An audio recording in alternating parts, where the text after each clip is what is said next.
10장 2절부터 이제 14장까지 이제 새로운 단원으로 넘어갑니다. 그래서 세 가지인데요. 이제 그거는 다 예배와 관련돼서 발생한 문제들입니다. 그래서 하나는 머리, 여성의 복장에 대한 문제고요. 이제 성찬식 참여하는 거, 은사와 관련, 방언과 예언을 받을 때 일어나는 일들입니다. 그래서 이제 이런 것들은 다 이제 처음 하는 거죠. 그래서 고린도 교회는 예수 믿은 지가 얼마 안 되는 다 젊은 교인들이다. 그러다 보니까 아직도 기준도 없고 방향도 없고 경험도 없고 이게 어떤 것이 맞는지, 또 사도 바울이 많이 2년 동안 가르쳤다 할지라도 또 새로운 문제는 그때고 가르치지 않는 내용은 얼마든지 생길 수가 있습니다. 그래서 이제 오늘은 첫 번째로 이제 여성의 복장, 이제 머리 문제입니다. 그래서 머리란 말이 계속 나오죠. 그래서 2절에 보니까 먼저 칭찬하죠. 너희가 모든 일에 나를 기억하고 내가 너희에게 전하주신 대로 유전을 너희가 지킴으로 너희를 칭찬하라. 이거 뭘 칭찬하는 겁니까? 고린도 교회 성도들은 사도 바울이 말한 대로 하나님은 중심을 보신다. 하나님 안에는 남자도 없고 여자도 없고 다 동일하다.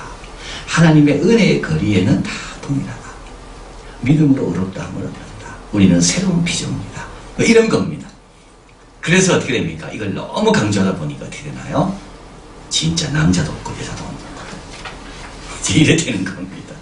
그래서 사도 바울은 너희가 모든 일에 나를 기억하고 내가 너희에게 전해주신 대로 유전을 너희가 지킴으로 너희를 칭찬한다. 3절 그러나 3절 너희가 알기를 원하는 각 사람의 남자의 머리는 그리스도요 여자의 머리는 남자요 그리스도의 머리는 하나님이시라. 머리 문제 어떻게 하라고요? 마음대로 하지 말라는 거예요. 머리는 네게 아니라는 거예요. 양심은요 네게 아니라 그랬죠. 너의 양심은 남의 것이다. 네 마음대로 하지 마라. 이제 양심에서 뭐로 바뀝니까? 헤어스타일로 바뀌는 거예요. 헤어스타일? 마음대로 하지 마라 이 말. 이게 무슨 뜻이냐면 이제 여기 5절에 가볼까요? 5절 무릇 여자로서 머리에 쓴 것을 벗고 기도나 예언을 하는 자는 그 머리를 욕되게 하는 것이니 이는 그 머리를 민 것과 다름이 없습니다. 그래서 이제 여기에 머리에 쓴 것이 뭔가 이게 또 이제 학자들마다 확연히 다릅니다. 그래서 로마 캐톨릭처럼 머리에 쓴 것은 이 베일 그것을 말하는가 아니면 여성의 긴 머리를 말하는가. 그래서 이제 왜 긴 머리라 그러는가 하면 오늘 본문 뒤에 가보면요 15절 만일 여자가 긴 머리가 있으면 자기의 영광이 되느니 긴 머리라고 나와 있잖아요. 긴 머리는 뭐라고요? 쓰는 것을 대신하여 주시는 거구나. 그래서 긴 머리에서도 이야기하고 있는 겁니다. 그래서 사도 바울이 말하는 거는 뭔지는 알겠는데 이게 구체적으로 머리에 쓴 건지 머리카락을 이야기하는 건지 둘 다인지. 근데 오늘날 새로운 해석은 뭐냐면 이거는 여성의 머리카락을 이야기한다는 거예요. 이게 무슨 말이냐면 5절에 머리에 쓴 것을 벗고 기도나 예언을 한다는 거죠. 앞에 와서 기도를 하기도 하고 여기서 말하는 예언이라는 것은 선지자가 예언하는 그런 내용이 아니고요. 하나님 말씀을 대신 전하는 설교를 뜻하는 겁니다. 그래서 고린도 교회는 영적 은사가 왕성했기 때문에 여성들 가운데도 하나님께서 영적으로 쭉 어떤 특별한 은혜를 주는 겁니다. 그러면 갑자기 내가 할 말이 있다 이러면서 앞에 나와가지고 이제 예언의 말씀이라면서 하나님 말씀 전하는 겁니다. 근데 남자들이 쭉 앉아있잖아요. 근데 머리가 너무 산만해. 그래가지고 그 말씀은 안 들어오고 머리 때문에 괴로운 거예요. 그치? 그걸 이야기하는 거지요. 근데 이게 왜 문제가 됩니까? 그런 지적을 아무도 못하는 거예요. 왜냐하면 중심을 봐라. 남자는 머리 그려도 되고 왜 여자만 그려야 되냐. 자꾸 이런 주장인 겁니다. 우리는 새로운 피조물이다. 모든 것이 가한데 왜 그러냐. 그래서 이제 사도 바울이 그렇게 이야기하는 겁니다. 네 머리는 네게 아니다. 네 양심이 네게 아닌 것처럼 네 복장은 네게 아니다 이 말이에요. 아무거나 입고 교회 와도 됩니다. 왜냐하면 옷 가지고 구원 얻은 게 아니거든요. 우리는 믿음으로 구원 얻은 거 아닙니까? 그리고 누가 막습니까? 어린아이들이 내 몸을 막지 마라 예수님이 그랬거든요. 근데 그런 거 주장하고 아무렇게나 하고 교회 오는 겁니다. 아무도 말을 못해요. 왜냐하면 그 맞는 것 같거든요. 근데 사도 바울은 뭐라 합니까? 네 복장 네게 아니다. 네 양심 네게 아니다. 네 머리 네게 아니다. 네 치마 네게 아니야. 그걸 이야기하는 거야. 자, 그래서 남자의 머리는 그리스도요. 남자도 마찬가지입니다. 남자의 머리도 마음대로 하지 말라는 거예요. 그리스도요. 여자의 머리는 남자요. 우리 예수님도 아무렇게나 하지 않는다는 거. 예수님의 머리는 하나님입니다. 예수님도 뭘 결정할 때 늘 우리 하나님께서 어떻게 생각하실까? 여자는 다른 남성들이 어떻게 생각할까? 남자는 그리스도는 어떻게 생각할까? 여자 역할을 부인하는 게 아닙니다. 기도하고 예언하고 얼마든지 할 수 있습니다. 그러나 어떻게 하라고요? 단정하게 하라는 거. 자, 그래서 여기 보면 어려운 구절이 있죠. 10절. 그러므로 여자는 천사들을 인하여 권세 아래 있는 표를 그 머리 위에 둘지니라. 이 여자들은 천사들. 이 천사들은 뭘 뜻하는가? 그래서 이제 이건 예배라고 이야기합니다. 예배는 이거는 온 이 천상의 존재들이 그 예배에 함께 하면서 하나님을 경배하잖아요. 이제 그래서 천사들도 부지 중에 우리와 함께 예배 가운데 하나님을 경배한다는 겁니다. 그럴 때 어떻게 됩니까? 내가 권세 아래에 있다는 표를 반드시 갖고 있어라는 거예요. 남자도 여자도. 그래야지 천사가 어떻게 됩니까? 그 예배에 함께 왔다가 천사가 하나님 앞에 예배드리는 자의 모습은 저런 거구나 기뻐한다는 거. 질서 없이 아무렇게 와가 예배드리고 믿음으로 구원 얻었다는 그런 거 아는 거 그 몇 가지 하나 가지고 함부로 예배의 질서에 방해가 되는 그런 행동, 그런 모습을 보이고 있고 이러면 천사가 예배 가운데 왔다가 어떻게 됩니까? 너무 힘들다는 거. 그래서 예배는 이거는 여기서 말하는 예배는 개인적인 예배가 아니라 공적인 예배를 이야기하는 거예요. 공적인 예배는 항상 다른 사람을 생각해라. 공적인 예배는 항상 다른 사람이 어떻게 느낄 건가를 늘 생각해라. 자, 그러나 주 안에 남자 없이 여자만 있지 않고 여자 없이 남자만 있지 않다. 여자도 남자에게서 난 것 같이 남자도 여자로 말미암았으니 모든 것이 하나님께로 났다. 혼자는 안 되고 남성도 여성도 다 서로 필요로 한 존재고 남녀의 가치는 통일하지만 13절 다시 강조합니다. 읽어볼까요? 너희는 스스로 판단하라. 여자가 쓰지 않고 하나님께 기도하는 것이 마땅하냐. 여기서 쓴다는 말은 베일일 수도 있고 머리를 정돈하는 것, 머리를 깨끗하게 정돈하는 것을 말하는 것. 그러니까 성령이 충만해지고 막 기도하고 막 한나처럼 눈물이 범벅이도 기도하다가 그냥 나오지 말라는 거예요. 어떻게 하라고요? 뭐 당시 거울이 없었겠지만 거울도 좀 보고 머리 제대로 빗고 단정하게 나와서 나오라는 거예요. 긴 머리는 쓴 것을 대신하여 준 것, 영권이라. 자, 바른 지침, 남자와 여자의 구분이 있습니다. 이걸 가리켜서 종말론적 유보라고. 아무리 예수 믿어도요, 선생님이 계시고 제자가 있습니다. 아무리 성령 충만해도 부모님이 있고 자녀가 있습니다. 이건 종말론적 유보라고 합니다. 내가 아무리 거듭나고 우리 가족이 다 예수님 믿는 가정이라 할지라도 여전히 아버지가 있고 엄마가 있는 거예요. 이 말은 뭡니까? 남자가 있고 여자가 있는 거예요. 여자는 여자끼리 경기하는 거예요. 아무리 여자가 잘한다 할지라도 여자 투어가 따로 있고 남자 투어가 따로 있는 거예요.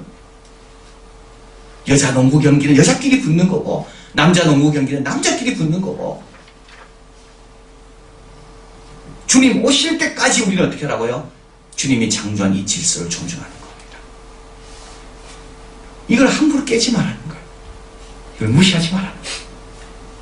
여전히 아내들은 남편에게 순종하고 남편은요 아내를 사랑하고 여전히 자녀들은 우리 부모님이 예수님을 믿든 안 믿든 부모님의 기쁨이 되도록 최선을 다하고 종으로 부름받았습니까? 자유인이 되지 말라 그랬습니다. 그리스도 안에서 자유지만 그래도 종으로서도 할 것 많이 있습니까? 할례자로 부름받았습니까? 무할례자가 되지 말라는 거. 무할례자로 부름받았습니까? 할례자가 되지 말라는 거. 무슨 소용이 있어요? 다 똑같이. 그러나 부름받은 그대로 종말이 올 때까지는 각자의 위치에서 자기 역할을 잘 하는 거예요.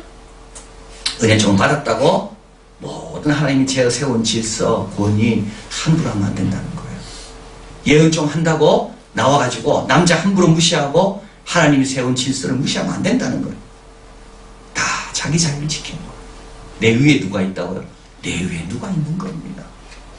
남자 위에도 누가 있고 예수님도 당신 위에 하나님이 계시다는 걸 늘 기억하며 사셨잖아요. 자, 그래서 남자와 여자의 구분은 분명히 있습니다. 남자는 군대 가야 됩니다. 여자는 안 가도 됩니다. 오늘 뭐 헌법 소원했는데 만장일치로 남자만 군대 가는 것은 그건 합헌이라고 그랬잖아. 걔는 참 안 됐어요. 2011년 해가지고 지금 빨리 군대 갔다 왔으면 되는. 거기서 말하더라고요. 평등도 절대적인 평등이 아니라는 거예요. 우리는 자꾸 평등하면 뭐 절대적인 평등이라 해요. 절대적인 평등은요, 그거는 자연스럽지 않습니다. 그건 아주 비정상적이고 아주 어색하고 아주 불편합니다. 절대적인 평등은 그건 없는 거예요. 그거는 예수님도 서로 낮아지시고 예수님도 섬기고 예수님도 하나님 앞에 겸손하게 나아가고 어디 거기 평등이 있습니까? 서로 섬김이 있는 거지. 절대적인 평등은 없는 겁니다. 이상하잖아요. 그래서 걔는 절대적인 평등을 주장했다는 거예요. 왜 남자만 군대 갑니까? 국민이면 다 국방의 의무를 하라 돼 있는데, 그러니까 저 헌법 거기 있는 한 저 의원이 그러더라고. 거기서 국방의 의무라는 것은 군대가 꼭 말하는 게 아니다. 뭐 간호사로도 국가가 위험할 때는 얼마든지 군인병원에 가서 봉사할 수 있다는 그런 뜻이지, 국방의 의무가 모든 국민은 국방의 의무를 진다 되어 있는데 거기서 말하는 국방의 의무는 군대 간다는 꼭 그게 아니라는 거예요. 절대적인 평등 없습니다. 여러분, 은혜 아무리 받아도 여전히 뭐 해야 됩니까? 집에 가서 설거지하고 뭐 밥 만들고 짓고 뭐 이래야 되는 거예요. 은혜 아무리 받아도 여전히 엄마로서, 아내로서, 또 아버지로서, 또 직장에 가도 마찬가지예요. 직장 가서 내 상사가 같은 기독교인이라 할지라도 똑같은 교회 출석하고 있습니까? 그래도 직장 가서도 또 자기 역할을 또 성실하게 그 안에서 할 수 있는 게 많이 있다는 겁니다. 사도 바울은 지금 그걸 가리키는 거예요. 근데 이 고린도 교회는 그게 헷갈린 거죠, 지금. 그게 살짝 헷갈린 거예요. 그 다음에 두 번째로 진정한 영적 성숙은 뭐라고요? 성별 파괴가 아닙니다. 진정한 영적인 성숙은 성별 파괴가 아닙니다.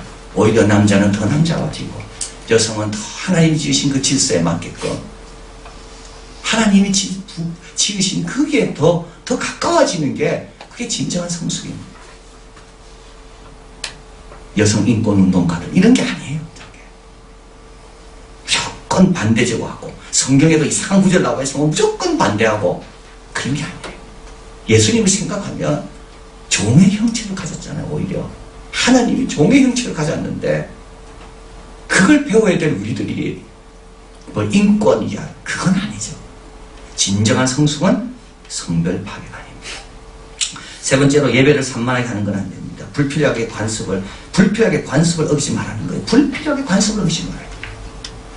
수영 벗고 주일 예배 오면 안 되는 거예요. 그 옷은 누구 거라고 내 게 아니라 그랬습니다. 양심이 내 게 아닌 것처럼. 정상적이고 자연스러운 모습, 복장은 개인적인 게 아닙니다. 예배와 복음에 도움되도록. 이게 제일 중요합니다.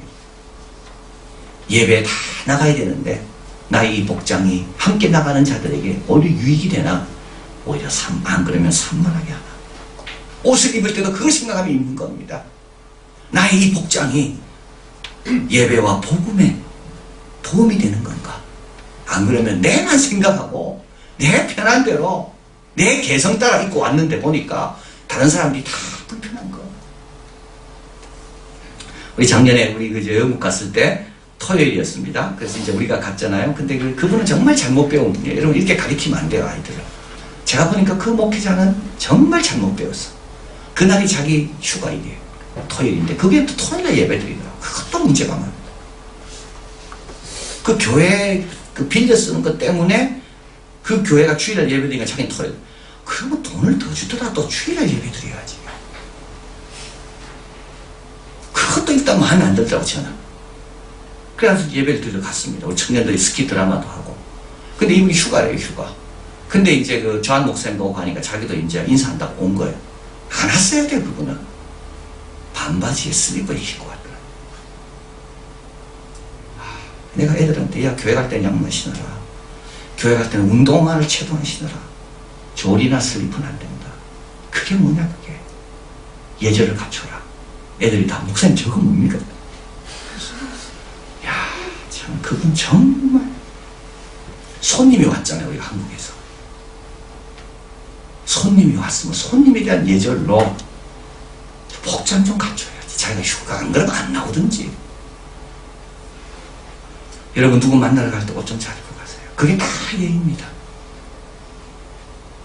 그거 신경 쓴다는 말이에요. 그거는. 제가 공항 갔을 때 뉴욕 갔을 때 마찬가지예요. 저 마중 나왔는데 다 창바 입고 나와요. 저는 그거 다 집사님들 알았어요. 그랬더니 아니야. 그거 다 부교육자들이에요. 잘못 배워서 그런 거예요. 우리 교회 강사님 올 때요. 양복 입고 오는 분 제가 참 좋아합니다. 우리 성도들이 모르잖아요. 우리 성도들이 어떤 분인지 모르잖아요. 그럼 어떻게 됩니까? 자기가 할 수 있는 제일 정장을 입고 와야 맞는 거예요, 그게. 그리고 몇 번 지난 다음에, 아, 우리 교회 교인들은 이런 복장도 다 이렇게 괜찮은 교인이고, 그걸 그때 바꿔야지. 근데 이런 걸 아이들이 좀 가르쳐야 된다고요.